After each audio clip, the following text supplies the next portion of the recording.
Hello guys, what's up? So this is me Kurtzus, and for today's video lecture, we will be discussing on the types of qualitative research or qualitative design. So previously in our previous discussion, I have defined what is social sciences. Then we look into what is research. Then from what is research, we are now going to the different types of research designs, which is basically dalawa lang naman, wherein we have qualitative then quantitative design. Now for this video lecture, I'll be defining qualitative. Then on a separate discussion, I'll be defining and enumerating the types of quantitative research design. So just to define qualitative, so allow me to read. Qualitative design emphasizes on understanding social phenomena through direct observation, communication with participants, or analysis of text, and mere stress contextual subjectivity, accuracy over generality. So the term here is subjective, no? So one thing to distinguish quanti from quali is that qualitative is more towards being subjective. When we talk about subjective, merely words, or basically when we look into qualitative words ang gagamitin natin, no? On the other hand, pag quantitative, we look our problem in an objective way. So talking about objective way, we're now dealing or looking in terms of numbers. So papasok dyan yung statistics. So yung subject natin would be more likely quantitative. However, please take note, yung foundation natin when it comes to research in general, qualitative yan. Kaya hindi yan mawawala.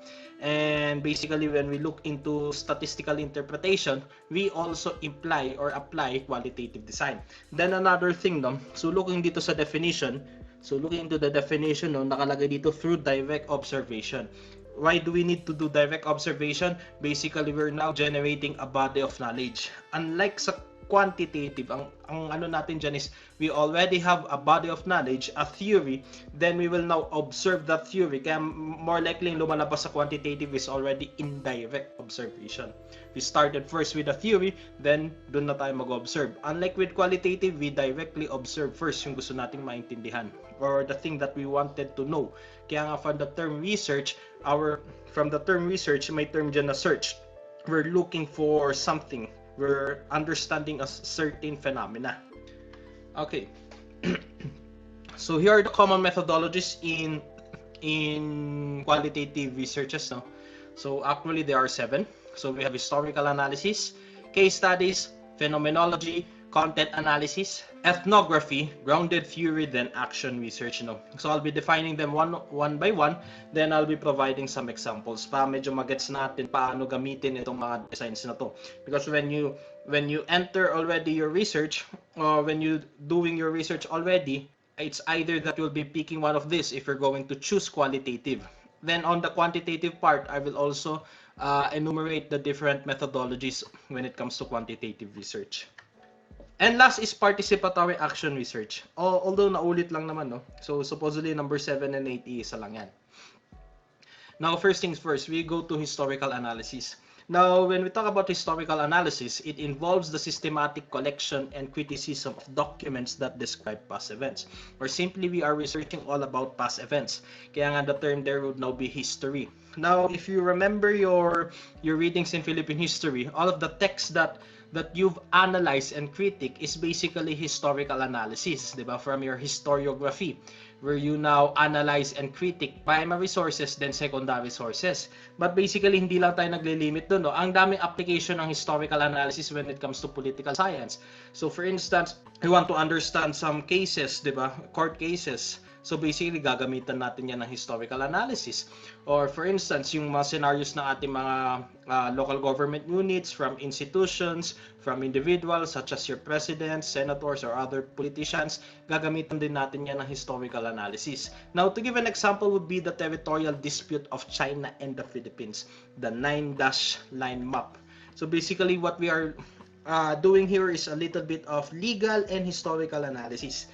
Now, ganito, just to enumerate, no? So we have two countries and they have a territorial dispute.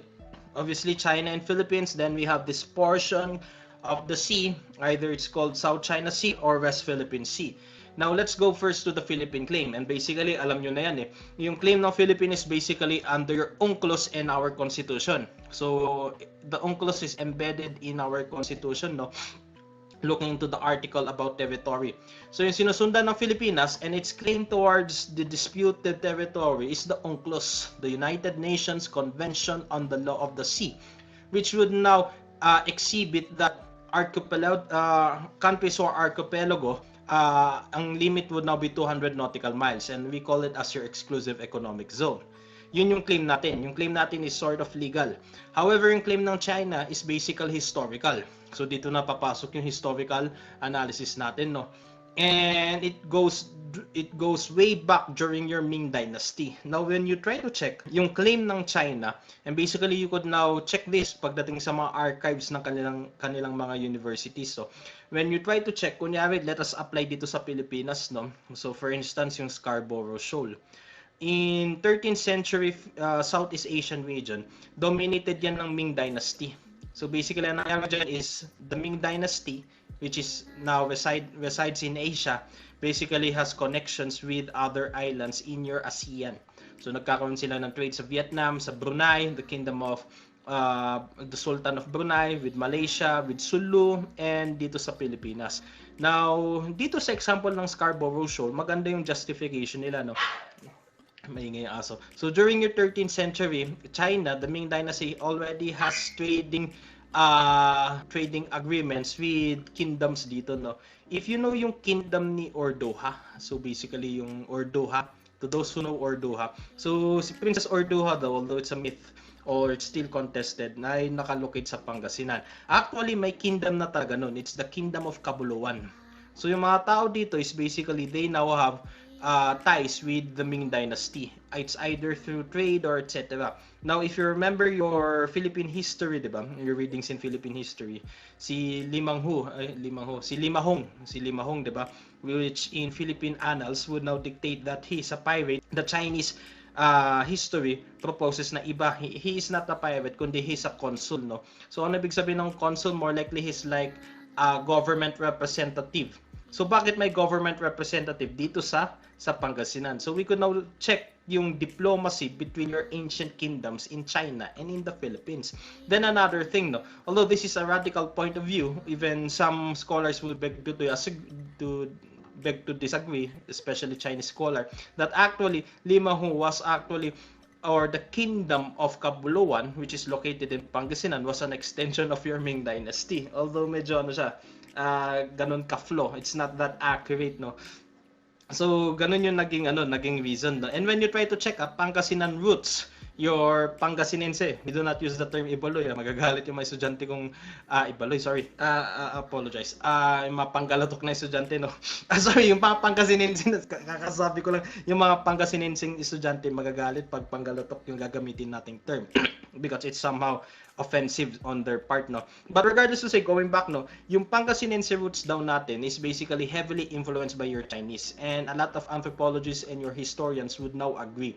For instance, yung language, it's very similar with the Cantonese language. When we talk about the Cantonese language, located siya dito, no, and looking into the terminology of Pangasinan, when we look into the toponym of the word Pangasinan, ibig sabihin yan pangaasinan, pagkuhanan ng asin.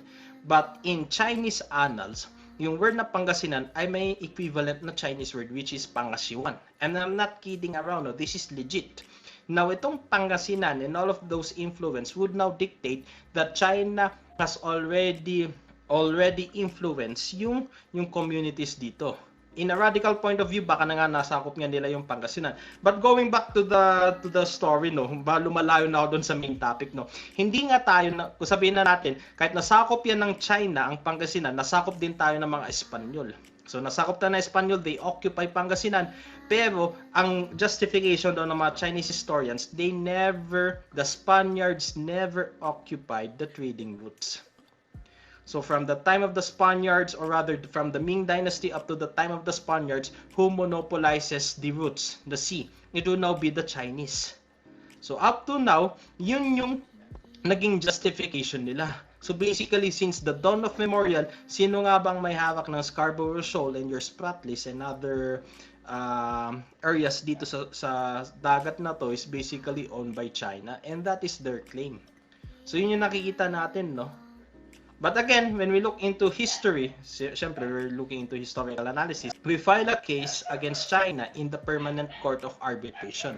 Itong Permanent Court of, ang ingay kasi ng aso, itong Permanent Court of Arbitration is an international body that would now reconcile any territorial disputes between nations, no? So yung lumabas yung ruling, sinasabi ng ruling is walang karapatan yung China na mag-establish ng kanilang mga facilities dito, such as fishing facilities and military bases, no. But wala din sinabi yung ruling na sa atin talaga yung territories. However, lumalabas yung sa ruling in favor sa atin in the sense, now looking into the UNCLOS, these portions would now be part of the freedom of navigation, that any country could now enter these disputed islands and exploit the resources within those areas. So ganun yung lumabas ng ruling in favor sa atin. However, hindi natin ma-push through yung ruling na yan or ma-enforce yung ruling na yan because technically your international organizations are not self-executory. Hindi siya nagta-transcend into a supranational government. So nangyari, nagsabi ka lang ng ruling, then wala lang, no? So it's being disputed. And when you look into enforcing agencies of your United Nations, for instance, we have the Security Council, diba, who will enforce any decisions of your General Assembly, yung sa United Nations, yung 5 permanent councils, and they are actually the most influential members of your United Nations would now be United States, United Kingdom, France, Russia, then China. So you're giving now a ruling that would now conflict your own interests, di ba? Kaya ganun yung nangyayari sa China. And again, this is historical analysis. This is not just history, but political science per se, di ba? Kaya nakikita natin, no, yung, I hope medyo nagiging interesado kayo kahit ganito yung methodology natin ng pagtuturo, no? Or yung topics ko, no? So basically, yun yung isang way on how we now use historical analysis. And basically, guys, no, hindi lang tayo naglilimit sa international. I immediately jump to a historical issue. We could also use this in terms of localities, no? So to give you an idea, you could now do historical analysis when it comes to your local government unit. Just find a very controversial or very interesting topic, and I could attest you could now create your researches, no, and help and contribute towards the academe. Now, the second type of qualitative research design is now phenomenology. This is actually one of the most common qualitative research design. So when we attempt to define phenomenology, it refers to the study of phenomena and human experiences. Now, phenomenology, aside from being approached in philosophy, we also use this in researches, no? In any type of research, hindi lang sa mga social sciences, no? Even nurses, even natural sciences, they use phenomenology. And it is so helpful, or rather it contributes a lot when it comes to several disciplines or various disciplines. So it refers to the study of phenomena and human experiences. So talking about human experiences, we call them as phenomena. Structures or consciousness as experience from the first point of view. So you want to know something, kunyari the effects of marijuana. Or for instance, the effects of marijuana, you have to interview or extract data coming from the experiences of those pot smokers. So ganun yung phenomenology natin. So ang daming pwedeng gamitan ng phenomenology, no? So for instance, you want to know the experiences of, in a political science point of view, those who are implementing kunyari laws, di ba? Controversial laws such as yung law enforcers natin, no, kunyari yung sa Tokhang, 'di ba? You could now interview their examples, and that is qualitative kasi subjectivity ang kukunin natin. We're looking into experience. Experiences are more likely subjective kasi they are prone to bias, if that is the appropriate term. Pero hindi bias experiences yan, no? Now, to give you an example, and later how to organize your data, especially on phenomenology, may I use dito, no? Death penalty in the Philippines. So, talk about death penalty in the Philippines. Let us say yung objective nyo is you just wanted to narrate your death penalty in the Philippines. So basically, narrating would now include yung mga players involved dito sa mga cases natin. So you could do such methodologies or how to extract data through interviewing key informants. So pwedeng through interview, through focus group discussion. When we talk about focus group discussion, more than 5 members, parang coffee discussion nangyayari dyan, no? So nag-uusap-usap kayo. Habang nag-uusap sila, talking about their experiences, you having a guide question, you're slowly getting data through their experiences. Now, going back dito sa example natin, no, we have lawyers, judges, lawmakers, then convicts. So, actually, this is one of our thesis paper na during our undergrad, no? Okay, now, paano nga ba mag-organize muna ng data? And this is not just applicable when it comes to phenomenology. All qualitative research designs pwedeng ma-apply ito, no? But basically, madami ding resources, dami ding references on how to organize data. I just choose this. This is Kelly grid or data saturation kasi medyo ano siya, very simplified, no? So on how to organize data, first you need to extract your data. How to extract your data? It could be through questionnaire, it could be through interview, or what we call as key informant interviews, KI. Then we have focus group discussion. When we talk about focus group discussion, pag interview kasi kakaunti lang yung tao eh. Pag focus group discussion, medyo madami na yung mga tao. Then ikaw nag-i-interview ka at nagkakaroon ng discussion doon, brainstorming, so mas madaming nailalabas na data. So interview, focus group discussion, you could also use documents kasi documents contain important data, no, from your documents, content, papers, etc. No? So, ang daming methodologies on how to extract data, archival data, etc. Now, kung na-extract mo na yung data, you have to look for certain patterns. So, basically, paano yung sistema dito? More likely, ang daming methodology on how to gather paper. Kunyari, teka, pareho ng sinasabi ng mga to. So, I will now cluster this data, categorize this data into pattern 1. Tapos, medyo pare-pareho yung sinasabi ng mga to, pattern 2, etc. Then, yung patterns na yun, you will be naming them as codes. So, anong appropriate term dito? So, more likely, pro sila. Anong pwede dito? So, more likely, it's all about medicines. Kunyari ganyan, no? So, you're now naming yung patterns into code, categorizing, no? Or we call it as axial coding. From your codes, you will now categorize them again and we will now form themes. Now, themes will now be yung generated theory natin when we talk about grounded theory later, no? So, this will now justify or will now be the answer in your research problem. Now, paano natin siya malalaman? For instance, ganito, no? So, what I've used here is thematic analysis and I applied it to a certain phenomenological research, no? Now, ganito siya, no? Okay, going back, diba? Extraction of data. So, the researcher opted to interview yung mga informants natin. So, transcripts from key informants and respondents. So, pwede din siya through questionnaires, documents, and etc. Kahit anong pagkuhanan mo ng data, yan. Raw interview transcript. Now, dito, you have to identify the patterns. So, kunyari, ganito, no? Sinabi ni key informant 1 or respondent 1 na ganito. Key informant 2, ganito yung sinabi niya, no? So, you're getting important phrases, important terminologies, etc. No? Then later, you will now organize your data and generate codes. So, magiging isa na lang siya. So, nakita nyo, madami dito, medyo umuunti dito, madami dito, umuunti dito, tapos paunti na siya dito. So, medyo nagsiscale na siya. Now, from scaling down your data, unti-unti na siya nasa-saturate, you will now name, or what we call a simplification. So, looking dito sa example ko, no? So, imagine the study is all about death penalty, no? So, madaming interviews, then you transcript it out, generated code. Okay, ganito lumalabas sa aking ano. So, death penalty, basically, when we talk about arguments on the policies about death penalty, kaya we have Senate bill, then House bill, ito ngayon yung lumalabas na possible policies or yung gusto natin makuhang themes, no? So, we have retribution.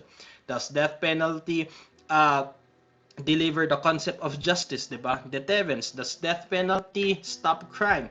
In terms of ethics, ano yung mga ethical dilemmas? Economic cost, then your constitutionality. So, ito yung lumalabas kunyari dun sa mga nakuha nating data. So, yan yung nagiging ano natin, no? So, yan yung nagiging outcome ng ating phenomenological research. And please take note, I included this one. Now, more likely, please remember that your qualitative researches are basis for your quantitative researches. Ano ibig ko sabihin, no? Yung nabuo mong theme dito will now become the theory. And when you want to do quantitative, from our previous discussion, diba? Quantitative is simply to validate, to recheck or retest whether the theory is true or applicable in certain situations. So yung nangyayari dito, no, when you try to check, yung themes natin dito, yung na-simplify natin codes, yung themes natin dito, kung gagamitan natin ng quantitative, ito ngayon yung lalabas. Yan. Yung themes ngayon natin, we will now apply to a certain locality, to a certain group of people, and we wanted now to check, recheck those theories, no? So ito yung product natin sa qualitative. Maingay yung aso, visit yung aso. Okay, so nandyan yung ating qualitative, no? Ayan, yung ating themes. Then, yung sinabi natin kaninang generated codes and even patterns na na-extract natin sa mga raw interviews natin, we will now organize them into your items or your sub-variable. This is now reflective. Nagre-reflect siya sa mga questionnaires natin. Nag-gets yung point? Kunyari, you want to measure retribution, then under retribution, may mga items yan. At yung mga items na yan, sasagutin ngayon ng ating mga respondents. So parang ano siya, from the start, ganun yung nangyari, tas muling bumalik, no? So from general, by the way, from specific, naging general siya, inductive. Ngayon dito, from naging deductive siya, to general to specific. So ganun yung nangyari sa ating qualitative to quantitative. Now please take note, all quantitative studies originally started from qualitative kasi nandun yung theoretical framework natin, di ba? If you remember the parts of your researches. So yun yung naging context dito, no? At now, it becomes quantitative because it is something that we will now attempt to measure. Nandito yung camera, no? Kaya chinecheck ko yung sa baba ng monitor. Now, yun, di ba? So naging instrument treatment of data siya. So for instance, we use a 4-point Likert scale. So measurable na siya, may numbers na siya, kaya nagiging quantitative. Now, retribution. Let's go to the items. Mga ito, when going back to qualitative, they could be part of the raw interview or the patterns or the generated code. So, i-validate mo lang siya sa isang locality. Now, for instance, you want to know the level of agreement. So, does the respondent agree that death penalty is effective when it comes to distribution? Then you have your following items, then sub-variable. Death penalty assures, nakalimutan ko ilagay dyan, no? Kung death penalty assures justice, diba? Yan, check natin yan. Eye for an eye, a life for a life, diba? Yung Code of Hammurabi yan, diba? So, check natin yan. Capital punishment is vengeance rather than retribution. Ito yung nagiging argument natin, eh. Kasi in death penalty, there's a huge difference when it comes to retribution, which is the sole image of justice, diba? Yung weighing scale ni Eustacia. Or is it vindication? Or is it for vengeance, diba? The problem kasi when it comes to vindication or vengeance is it would now escalate further conflict. Papatayin mo siya, in return, papatayin mo din siya. And it would now escalate and escalate more. Yun yung nagiging mindset when it comes to retribution. It's a cycle of violence. Kahit sabihin na natin the state, even the state has the sole authority to get the right of an individual, ang na mabalabas dyan, it will be still a cycle of violence. And how to stop violence is basically stop getting alive. So, yun, no, medyo nagiging opinionated na ako. But just to elaborate, syempre, you are Pol Sci students naman. Deterrence, di ba? When it comes to deterrence, does crime effectively deter crime? Does death penalty effectively deter crime? When we talk about deter, kaya niya bang patigilin yung isang krimen, di ba? Yun yung lumalabas. So you as a respondent, robbery will be avoided. Do you think so? In Saudi Arabia, for instance, they have now claimed, kasi Saudi Arabia is known for its capital punishment, no, beheadings, di ba? They have now claimed, the state has now claimed it is effective when it comes to robbery kasi walang robbery crime. So it's like an analogy na, yung analogy ni Albert Bandura, di ba? When we talk about social action theory, or I forgot the theory, basta may social theory yun. Ang argument ni Bandura is that it's like a parent and a child, di ba? Pag sinabihan mo yung bata na bawal yan, pag ginawa niya ulit yan, tapos gumawa ka ng punishment, yung next na action ng bata or behavior ng bata, hindi niya nagagawin yan. And that is normal when it comes to human beings. Or rather, we have this theory called reinforcement theory. Our actions will be based on rewards and punishment. So looking into crime, where enforcement would now dictate, lagyan mo ng punishment, there's a huge probability that that individual will not do that certain action. Kasi nga, naka-indicate na may punishment yan. However, is it true? Is it applicable? Kasi for instance, when we look into the arguments of the psychologists, crimes, a lot of capital crimes cannot be deterred by your capital punishment. For instance, being drunk, di ba yung kalasingan natin, or heavily emotional, or crimes that was caused by heavy emotions, di ba? Yung argument dito, or rather example natin dito would now be, kunyari, yung may mag-asawa, di ba? Tapos na umuwi kunyari yung asawang babae na lagi nagtatrabaho, no. So pagod siya sa trabaho, pag-uwi niya may kasama yung asawa niya lalaki na ibang babae. Now, ano yung primary reaction ng babae? So tendency magagalit siya, and she could do anything. So ang mangyayari dyan, in Tagalog, yung argument natin dyan, nandilim yung paningin. Now, ito yung nagiging argument natin. Kahit gaano ka morally aware yung isang tao, kunyari abogado ka, teacher ka, etc. Pero once na kinain ka na ng emotions mo, yung nang dilim na yung paningin mo, you could do something that is, you could now do something beyond your moral thought. So tendency mapapatay niyan kahit abogado ka, and that is a nature of human beings. In rational choice theory nga, yung isang prescription here, isang laging pinapaalala sa mga tao na that never be wag ka magpapakain sa yung emotion. If that is the appropriate term, nakalimutan ko yung metaphor na yun, no? So yun again, no, that is another argument. Medyo lumalayo ulit ako, no, pero maganda kasing i-discuss to, no. Ensures that the murderer will create no more victims. So you as the respondent, i-check mo yan, no. Then when it comes to ethics, di ba, everyone has the inalienable human right to life, even those who commit murder, di ba. So again, no, this is sort of like yung liberalism ni John Locke, di ba, when it comes to ethics. However, maganda yung argument ni Professor Reyes, who was a professor in UST. Ang ganda ng argument niya, UST pa yun, pero he's pro death penalty. Just to share you yung argument ni Professor Reyes, no, looking into metaphysics in social philosophy, there are two entities daw in social philosophy, talk about the state, diba? Wherein we have your biological order, then we have your social order.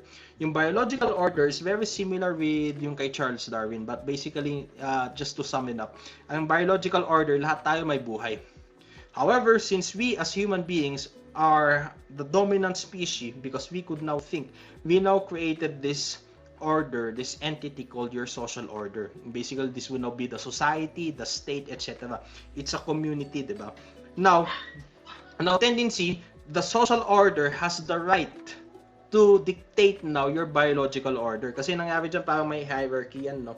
So for instance, if one violates the biological order, the social order has the right now to do to the one who violated the biological order. So kunyari, you violated the right of life, kunyari, of an individual, because you belong to that social order. That social order has now the right in order to get rid of your life. So basically, that would now be the state. So actually, lumalabas dyan, it's the natural right of the state to take away a human life, because he violated already both your biological order and your social order. Although medyo magulo na, etc. Ang daming arguments sa ethics. Actually, another thing about ethics would now be yung sa medical personnel natin, actually, di ba? Ito walang unti lang nakakaalam tungkol dito. Kasi kunyari, who are involved in death penalty, in the actual death penalty execution ceremony? Hindi yung mga pulis. Ang involved dyan would now be your medical technologies, your doctors, who will now create the toxins. The toxins that will now be inserted into your body are not chemical engineers. It would now be pharmacists, because yung mga pharmacists are involved in any chemicals that would now handle the human body, di ba? And the problem pagdating kasi dito, they swear an oath, di ba? Yung oath nila is to save human lives. Ngayon, bakit may mga medical practitioners involved sa isang activity na pumapatay ng tao? So, ang daming ethical issue, no? Economic cost din yan, di ba? Yan, baka madaming pro dito. Life sentence is more expensive. Yan, di ba? And when it have the constitutionality, di ba sa Bill of Rights natin, I forgot the certain provision. Constitution already eradicates the death penalty. Do you agree or not, di ba? So you have to study article, I forgot eh. But the provision in your constitution provides na pwedeng i-reinstate yan ng Congress if deemed so, di ba? Kunyari pag tumataas yung ating crimes. So again, this is a question. Now going back dun sa discussion natin ulit na nagulo-gulo ka na, no. So yun, no. So na-imagine nyo that all quantitative design researches, yung mga questionnaires na ginagawa nyo pa ng senior high and currently gagawin nyo pa once you decided to further your studies, is nanggaling talaga sa qualitative. So we started from nothing, we just used direct observations from these individuals, generate codes, generate things, and later the basis of our theory. And from those theory, we now use again those theory in validating whether that thing would now be right or it would now be valid. So yan, no. So I hope medyo na-gets natin. And please take note, hindi lang siya applicable sa phenomenology. Ma-applicable din yan sa different types of qualitative designs. Next would now be content analysis. Now, itong content analysis, more likely, we look into written contents. So, para siya sa ano din, no? If you remember your readings in Philippine history, now dito magkakalito. Ginamitan ko siya ng historical analysis, tapos content analysis. Pwede ba yun? Actually, that is the good thing about qualitative researches. Hindi siya nagmo-monopolize sa isang design. Kunyari, you could now use both historical analysis, content analysis, then you could also use phenomenological research. Actually, ano siya, in qualitative researches, you could use a lot of designs in the same time. So content analysis, more likely we look into contents, no? Yan, or sources.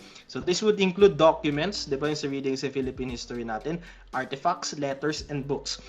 Hindi lang siya applicable sa history natin, no? This is widely used by your English or literature majors, no?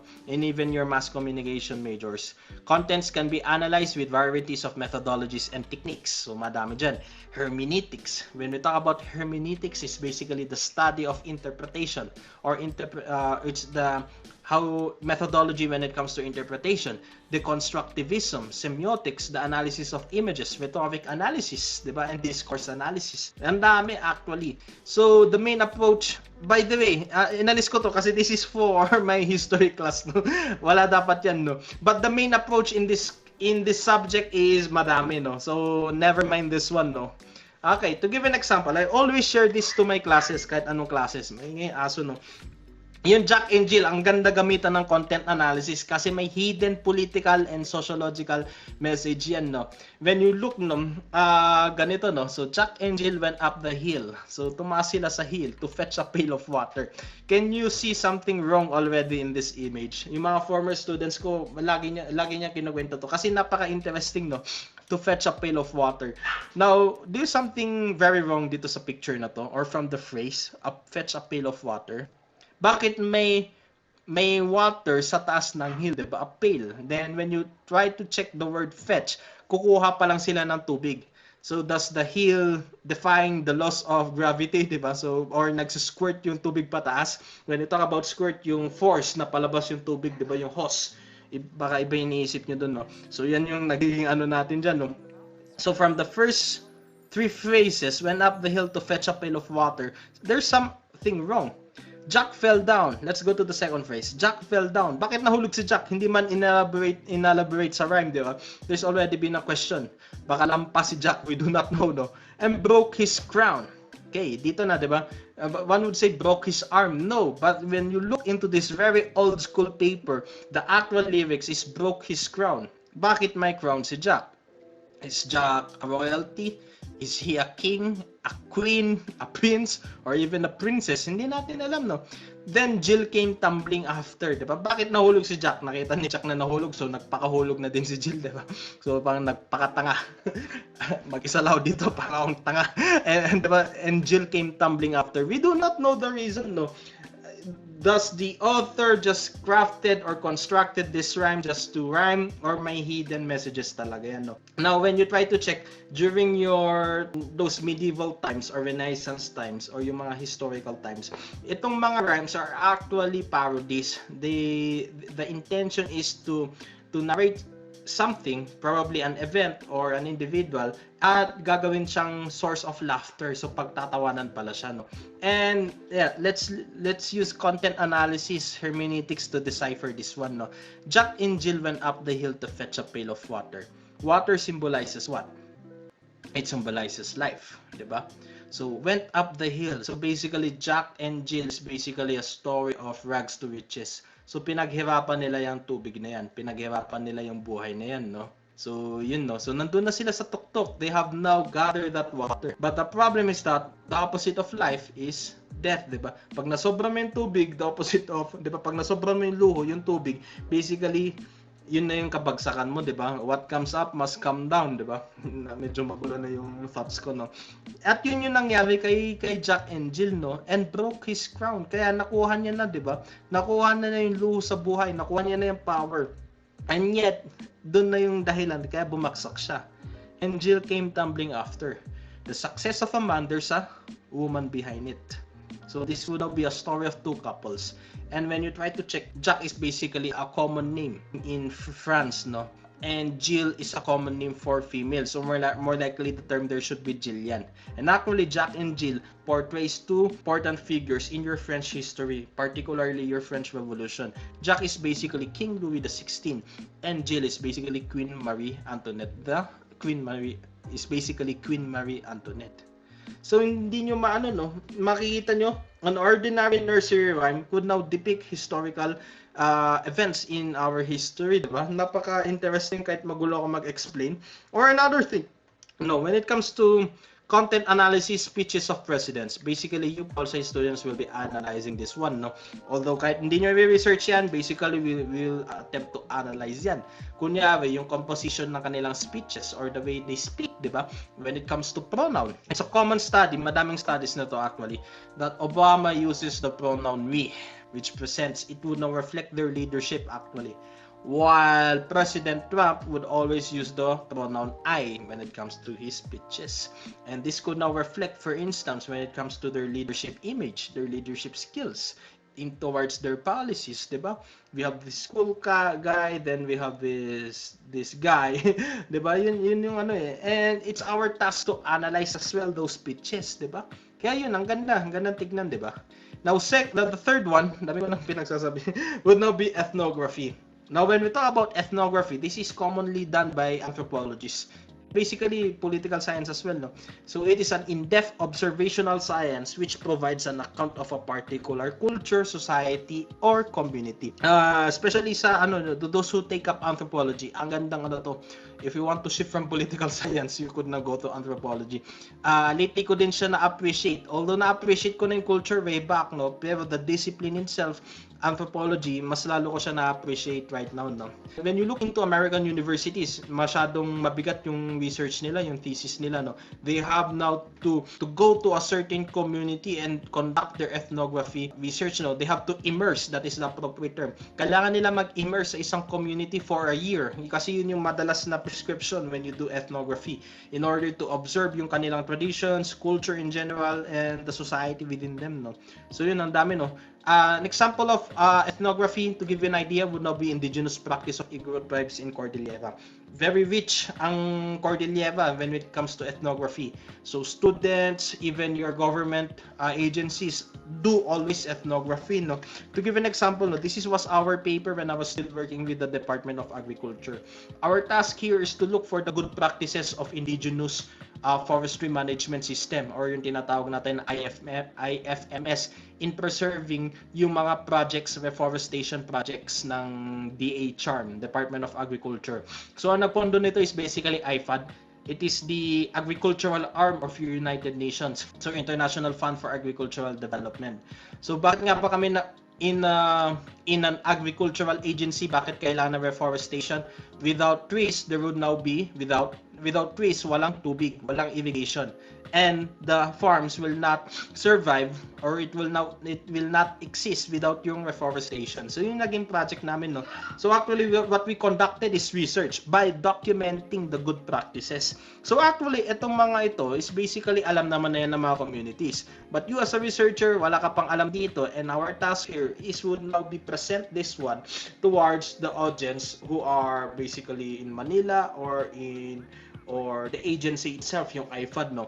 So kunyari, no, because of this ethnographic study, we now understand better and yung practices na na-contribute nila sa project, no. So we have the lapat system of the itnigs or isnig, or the apayaws, no, the tayan or ramaram system of the bontok, no. Some would argue hindi ganito yung pronunciation, pasensya na, ganito talaga magsalita. We have the muyong, the pinucho of the ifugaws, then we have the imong system of the ikadingas. Now to give you an example, kunyari sa lapat, but medyo similar sila lahat, no. Sa lapat kasi ang konteksto dito is there's a portion of land, then they will declare it as lapat. Ano ibig sabihin ng lapat? Avoid. Huwag kang papasok dyan. Bakit? Kasi may mga, the place is possessed, madaming spirits dyan. Once na pumasok ka, it would now turn into a bad omen, not just for you, magkakaroon ng curse sa'yo, or basically, it would now cause bad omen in the community. So basically, huwag kang papasok dyan. But because of these systems, aside from its spiritual meaning, may ano din siya, may impact din siya in preserving the environment. So our indigenous system, people in these areas are actually known for preserving the environment. So bawal ka pumasok dyan, but in the same time, we are now allowing trees and the biodiversity living on this area to live. And it has been deemed effective in preserving the environments. So look, our indigenous communities are known to be stewards of the environment. And that is something that is very unique, that is very nice, diba? And helpful when it comes to government project. So actually, we could now consider this as good practices. Or for instance, diba? We have gangs, diba? Gangs, diba? Gang. But gangs in ethnography is basically, it contributes in a lot of disciplines. Kunyari, criminology. United States law enforcers, or basically practitioners of criminologies, have this study called criminal sociology, that they need to understand the norms, the culture of certain groups which are deemed to be deviant, no. So yun yung terminology, no. So for instance, would now be gangs, because it would now give us an idea as law enforcers on how to handle these certain groups. Now for instance, dito, di ba, makita nyo gangster yan, yung mga Mexicano, no. So these are called sureños. How could you determine sureños? Simply by how they express themselves towards the society. Kailangan bald-head ka. If kaya mo magpahaba ng balbas, kailangan din yan, no? So it presents masculinity on their point of view. Before joining gangs, after joining gangs, to secure yung loyalty with the gang or to secure their affiliation, you have now to earn the ink, diba? To earn the mark by putting tattoos na nakalagay dyan, kunyari yung pangalan ng gangs, symbols such as, kunyari pag Sureño, si Mama Mary, the Lady of Guadalupe, diba? Yung mga chapters nyo, 13 recognizes the letter M, which means yung affiliation nila sa Mexican Mafia. What else, diba? Yun, if you have your Mexican gangs, diba? Then from a larger perspective, you will now look na may mga conflict between those gangs. So you're looking actually towards their community. So yun, no? Society or your community. On how they speak, diba? Mexican gangs are known for S's, diba? Your Bloods and your Crips are known for some slang such as suwup, lalo na pag Blood. Pag Crip, cuz, karip, diba? Yun yung mga patawagan nila. And ang dami pa, diba? When it comes to colors, Sureños would always present blue and silver or gray and white colors, while Bloods would be red and Crips would be blue, diba? And from their slang, diba? Ang daming matututunan dito, or from your motorcycle gangs, diba? Wherein we have these patches. Sa tingin natin, these patches would now seem to be like a fashion. Sa kanila, this is something that is earned. This is now equivalent to their life, diba? And we have the patches, similar with your Boy Scout. And similar with the military badges, no? Yan yung nakikita natin. For instance, we have 1%er. That 1%er dictates that they are the 1% of the population who don't follow authority or the state authority. So they present an anarchic point of view, or anarchist ideology, no? Yan, so anti-law enforcer sila, 'di ba? Lalo na pag gangs, 'di ba? We have these wings which signify something that is very very implicit, kung ilan na yung na sex nila, 'di ba? And that is basically ethnography, 'di ba? Ang ganda. Ewan ko, ako lang yata nagagandahan. And lastly, not lastly, then we have grounded theory, no? When we talk about grounded theory, it's a systematic methodology in the social sciences, but not just on social sciences, involving the construction of theories through methodological gathering and analysis of data. Now, some would now be confused when it comes to phenomenology kasi quite similar yung process. However, sa grounded theory, you're now making a new theory, a new body of knowledge that you will now contribute it to the discipline that you are involved. Now, the best example would now be yung kay Maslow's hierarchy of need. So, going back dun sa phenomenology natin, yung thematic analysis rather, yan. So, nangyayari dito, sa grounded theory, there's another column, a last step, which is now, you're now generating a new theory. So, for instance, if you remember yung kay Abraham Maslow's hierarchy of needs, di ba, we have your physiological, security needs, love, self-esteem, then self-actualization. So, yung nangyayari dito is that Maslow started first dito sa pag-collect ng data niya coming from your respondents, di ba? Methodological gathering. So, inanalyze niya din yung data and he now termed his data as your hierarchy of needs. Now, probably, we could now assume how Karl Marx generated his themes, no? From his direct observation from the workers and the society. He now generated codes, the class analysis, for instance. Then, simplification of themes such as economic determinism. Then, we also have class analysis. Then, historical materialism. And all of those terminologies, he now created his own theory called your Marxism theory. So, ganun yung pag-generate natin ng theories. Now, to give an example would now be, yun nga, yung Maslow hierarchy of needs, di ba? So, ganun nagsimula si ano. And we could also include jurisprudence, no? Although, this is my own insight actually. So, some would debate na, hindi naman but ganito yung insight ko just to justify this one. What is stare decisis nga ba, by the way? And what is jurisprudence? When we talk about jurisprudence, is the science of law.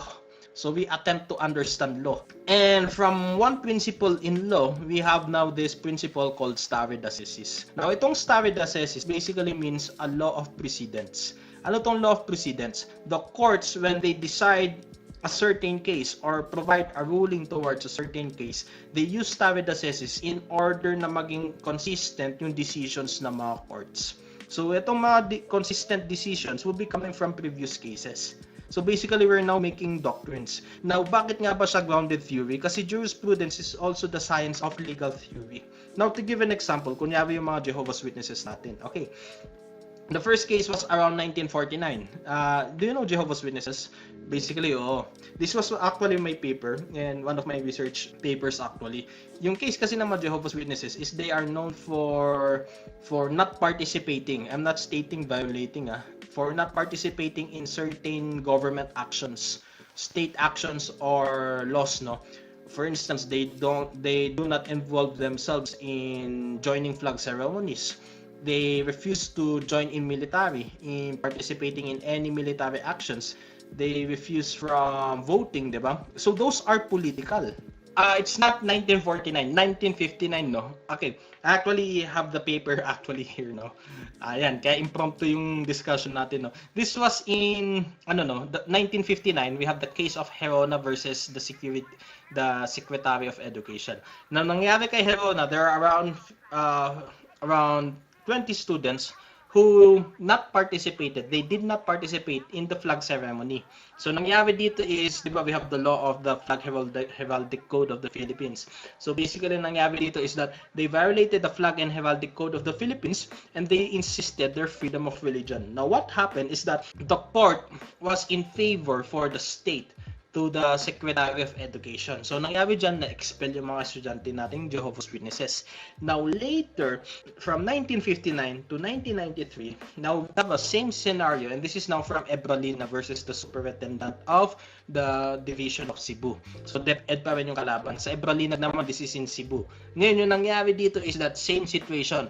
So, they filed the case, it was rejected, And the ruling was they were expelled. However, they now reappeal it hanggang dumating yan sa Supreme Court. Now, the Supreme Court will now decide in favor of the Jehovah's Witnesses, arguing about their freedom of religion. And looking naman dun, no, so they have their own decorum, their own behavior when it comes to flag ceremony. They believe that the flags embeds a religious significance. However, when it comes to behavior, they will now have this certain type of behavior that they will just stand straight, behave, they will not talk or do any rowdy activity in respect for the people who are involved, no. So naging in favor yung ruling na yun sa Jehovah's Witnesses. And actually, yung case ni Ebralina was now becomes a doctrine when it comes to freedom of religion. Yeah, when you try to look into your Bill of Rights, for instance, in the provisions under your freedom of religion, lagi naka-insight dyan yung Ebralinag because it now becomes now a jurisprudence sa stare decisis. So kung may nangyari ulit na case about freedom of religion, yun yung magiging basis ng courts natin. It now becomes a theory. Yan, no? So ganun yung courts natin eh. We started with specific cases. They later wrap it up and it will now be the basis of their theory or their decisions when they will now conduct certain cases. And actually, that is grounded theory, no? Kahit medyo magulo yung example ko. And actually, this is now the, so another diagram to understand this one, no? So from your qualitative data, yung mga raw data natin, we do coding, actual coding, then iterative comparison, then we'll now generate themes, and these themes will now be the basis of our theory. Then lastly would now be participatory action research. Now, when we talk about participatory action research, ganun guys, no? So this is a common research right now, no? So 1940s lang, kahit matagal na siya, no? It's a common research, lalo na those who are taking out masters in management sub-courses, no? Or administration courses, no? Or even the government agencies. This is basically one approach ng mga government agencies natin. We're not just conducting research, but we're now conducting research and immediately apply it to the community. And another thing, look, we also involve the researcher and the participants to create a certain action. So yan yun yung involvement ng ating government, no? An example would now be the involvement of our government. Now, please take note, no, lalo na sa mga agencies in our executive branch of government, yung mga departments natin, no. If we want to certain action a certain problem, kailangan mo na ng research yan. So basically, you will now think, bakit pa na-research ang pol sign namin, no?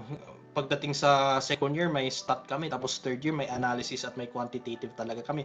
Kasi once you wish to work in government agencies, mapa legislative, executive, and judiciary, kada agencies yan, kada department yan, may research involved yan.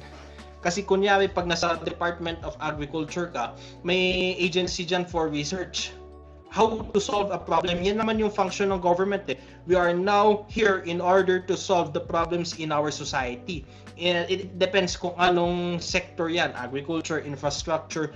Now, bago mo conduct yung problema na yan, it's better for us to understand muna yung problema. And how to understand that problem, dito na papasok yung research.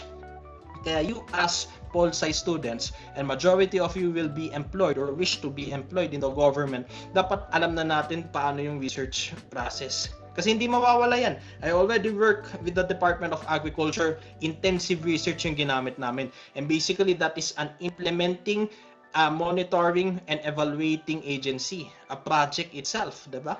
So lahat ng government natin, even from your judiciary, we conduct legal research. In legislative, although it's a very small chances na maano tayo sa legislative kasi maliit lang naman yan eh.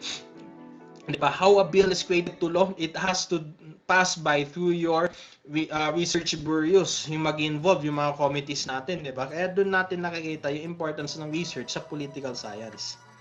So, and last insight by the way, no, nakadami na no oras, no. Okay, please remember this one.